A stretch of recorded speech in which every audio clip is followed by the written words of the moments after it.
আসসালামু আলাইকুম। আশা করি সকলে ভালো আছেন। এটা আমাদের ঈশ্বর গ্রামের স্নিগ্ধ বিকালের দৃশ্য।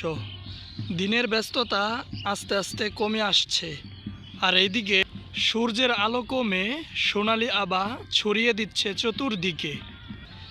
এমন সময় আমি এসেছি আমাদের গ্রামের তুরাগ নদীর পাড়ে। প্রকৃতির এক শান্ত সুন্দর মুহূর্ত উপভোগ করছি এবং আপনাদেরও এর অংশীদার করব ইনশাআল্লাহ। আপনারা দেখতে পাচ্ছেন আমার ডান দিকে রয়েছে সারি সারি হিজল গাছ। এই হিজল গাছগুলো আমাদের ঈশ্বর গ্রামের সৌন্দর্যের ইতিহাস বয়ে বেড়াচ্ছে রোদ বৃষ্টি ঝড় সকল কিছু উপেক্ষা করে যুগের পর যুগ ধরে। আমি কাছ থেকে দেখানোর চেষ্টা করছি এই হিজল গাছগুলো অদ্ভুত হলেও কত সুন্দর। এর ডালপালাগুলো বিশেষ করে রোদের সময় ছায়া দেয় নদীর পাড়কে। আপনারা দেখতে পাচ্ছেন কত সুন্দর গাছ। আর এই অদ্ভুত ডালপালাগুলোতে যখন বাতাস প্রবাহিত হয় তখন মনে হয় প্রকৃতির নিজস্ব ভাষায় এই গাছগুলো আমাদেরকে কিছু বলার চেষ্টা করছে। আর এই হিজল গাছের চতুর্দিকে চোখ মেললেই দেখা যায় বিস্তীর্ণ সবুজ ধান ক্ষেত। চোখ জুড়ানো এই সবুজ ধান ক্ষেতকে আমাদের গ্রামের প্রাণ বললেও ভুল হবে না, কারণ এই ধান ক্ষেতের সঙ্গে জড়িয়ে আছে আমাদের গ্রামের মানুষের জীবন আর জীবিকা।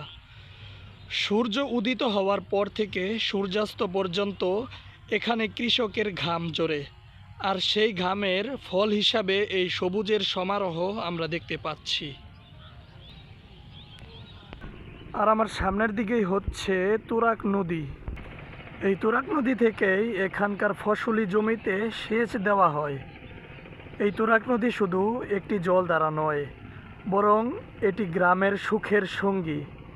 এই নদী ধরে রেখেছে আমাদের গ্রামের সুখ। বিশেষ করে আমাদের গ্রামের কৃষক শ্রেণীর লোকেরা তারা এই নদী থেকে সেচ দেয়।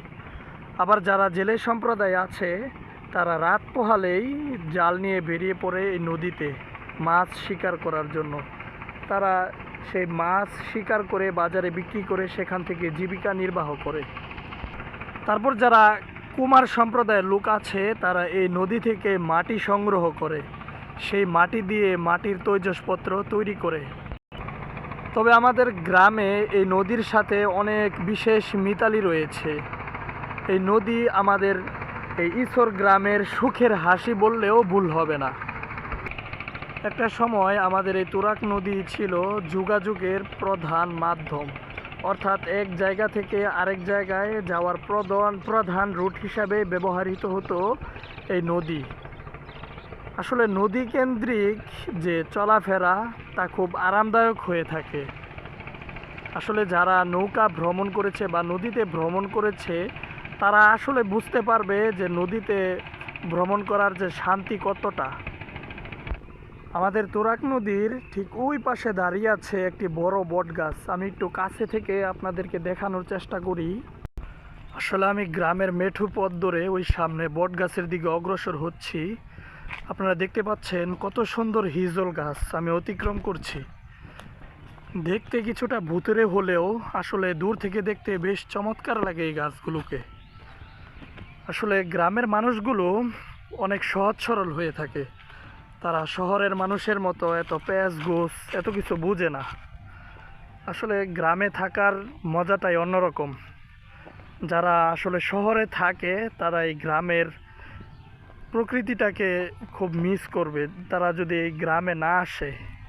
আসলে গ্রাম যে কত শান্তির জায়গা যারা গ্রামে থাকে তারাই বুঝে। যদি শহরে গ্রামের কোনো ছেলেপেলে যদি শহরে যায় তাহলে বুঝতে পারে যে গ্রাম যে কী জিনিস। আসলে তুরাগ নদীর এক পাশে যে দাঁড়িয়ে থাকা বট গাছ সেই বট গাছের সামনে আমি চলে এসেছি।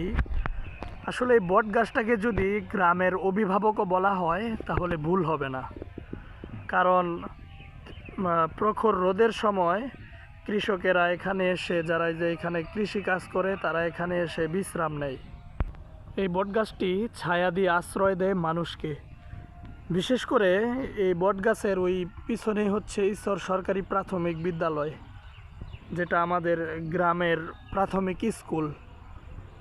আর ওই স্কুলের ছেলেপেলেরা এখানে এসে এই গাছের পাতা দিয়ে চরকি ঘোরানো সহ নানা ধরনের খেলায় মেতে ওঠে। আমারও অনেক স্মৃতি এই গাছের সাথে আছে, বিজড়িত আছে অনেক স্মৃতি এখানে। এই গাছের ওপর বসে আমরা কত সময় পার করেছি, কত ক্লাস ফাঁকি দিয়েছি। আর ওইখানে একটা মাচা রয়েছে গাছের উপর, এটা আমাদের সময় ছিল না, এখন নতুন করে বানানো হয়েছে। তো বর্ষার মৌসুমে এই অঞ্চলের নানা প্রান্ত থেকে মানুষ ছুটে আসে এখানে। আর এখান থেকে ওই তুরাগ নদীর পানি ঠিক এই গাছের গুঁড়িতে চলে আসে। এখান থেকে পুরো গ্রামের যে পানির যে ভিউটা অসম্ভব সুন্দর দেখা যায়। একদিকে হিজল গাছ, আবার আরেকদিকে পানি, সব মিলিয়ে একটা মনোমুগ্ধকর দৃশ্য হয় যখন বর্ষাকাল থাকে। বিশেষ করে আমার যখন মনটা বিষণ্ণ থাকে তখন এই বট গাছের পাড়ে এসে চতুর্দিকের এই সুন্দর প্রকৃতিটাকে যখন দেখি আমার মন এমনিতেই ভালো হয়ে যায়। দেখুন কত সুন্দর ভিউ, কত সুন্দর প্রাকৃতিক দৃশ্য। মোট কথা এই পুরো পরিবেশে এক ধরনের নীরব শান্তি আছে। এখানে শহরের কোনো কোলাহল নেই, গাড়ির কোনো শব্দে নেই কোনো যান্ত্রিক ব্যস্ততা। আছে শুধু প্রকৃতির নিজস্ব সুর। এই স্নিগ্ধ বিকালে গাজীপুরের ঈশ্বর গ্রামের প্রকৃতি আমাদের মনে করিয়ে দেয় সহজ জীবন কত সুন্দর হতে পারে। প্রকৃতির কাছাকাছি থাকলে মন মানসিকতা সবসময় ভালো থাকে। আমাদের ঈশ্বর গ্রামের নদী, গাছপালা আর ধান ক্ষেত সব মিলিয়ে আমাদের ঈশ্বর গ্রামের প্রকৃতি সত্যি অপূর্ব। যদি আপনাদের কাছে আমার এই ভিডিওটি ভালো লাগে তাহলে অবশ্যই আমার ইউটিউব চ্যানেলটি সাবস্ক্রাইব করে রাখুন। আর আমার একটা ফেসবুক পেজ আছে, এটিকে আপনারা ফলো করে রাখুন। সকলে ভালো থাকবেন, সুস্থ থাকবেন। আসসালামু আলাইকুম।